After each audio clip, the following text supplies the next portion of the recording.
ഒരു പ്രധാനപ്പെട്ട വാർത്ത വരികയാണ്. പത്തനംതിട്ടയിലാണ് ആ വാർത്ത വരുന്നത്. പത്തനംതിട്ട തിരുവല്ലയിൽ പോത്ത് വിരണ്ടോടിയ പോത്ത് 4 പേരെ ആക്രമിച്ചു എന്നുള്ള വിവരങ്ങളാണ് ലഭിക്കുന്നത്. ആക്രമണത്തിൽ ഫയർഫോഴ്സ് ഉദ്യോഗസ്ഥരും പരിക്കേറ്റു. 5 പേരെ ആക്രമിച്ചിട്ടുണ്ട് എന്നുള്ളതാണ് നിലവിൽ ലഭിക്കുന്ന ഏറ്റവും പുതിയ വിവരം. പത്തനംതിട്ട തിരുവല്ലയിൽ പോത്ത് വിരണ്ടോടിയിരിക്കുന്നത് നമുക്കറിയാം. നമ്മൾ സിനിമയിലൊക്കെ കണ്ടിട്ടുണ്ട്. ഈ ലിജോ ജോസ് പെല്ലിശ്ശേരിയുടെ സിനിമകൾ ജല്ലിക്കെട്ടൊക്കെ കണ്ടാൽ അതിൻ്റെ ആ ഒരു വ്യാപ്തി അതിൻ്റെ എത്രത്തോളം ഉണ്ടെന്നുള്ളത് മനസ്സിലാവും.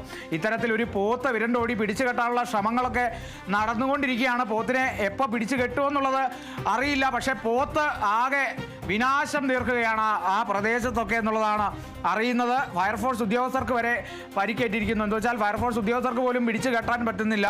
5 പേരെ ആക്രമിച്ചിട്ടുണ്ട്. പോത്തിനെ പിടിച്ചു കെട്ടാനുള്ള ശ്രമങ്ങൾ തുടർന്നുകൊണ്ടിരിക്കുന്നു. തിരുവല്ലയിലാണ് ഇത്തരത്തിലൊരു സംഭവം. ഒരു ജല്ലിക്കെട്ട് മോഡൽ സംഭവമാണിപ്പോൾ ഈ പത്തനംതിട്ട തിരുവല്ലയിൽ അരങ്ങേറിക്കൊണ്ടിരിക്കുന്നത്.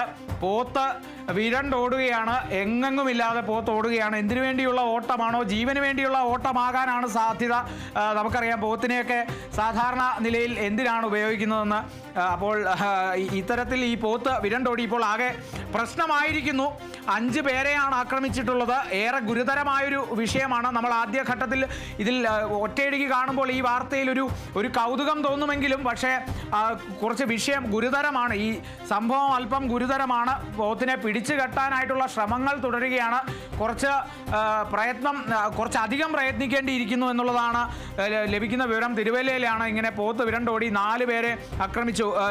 4 എന്നുള്ളത് 5 ആയിരിക്കുന്നു. 5 പേരെ ആക്രമിച്ചു എന്നുള്ളതാണ്. അതിൽ ഫയർഫോഴ്സ് ഉദ്യോഗസ്ഥനും ഉൾപ്പെടെയാണ് ഈ 5 പേരെ ആക്രമിച്ചതായിട്ടുള്ളത്. പോത്തിനെ പിടിച്ചു കെട്ടാനുള്ള ശ്രമമാണ് തുടരുന്നത്.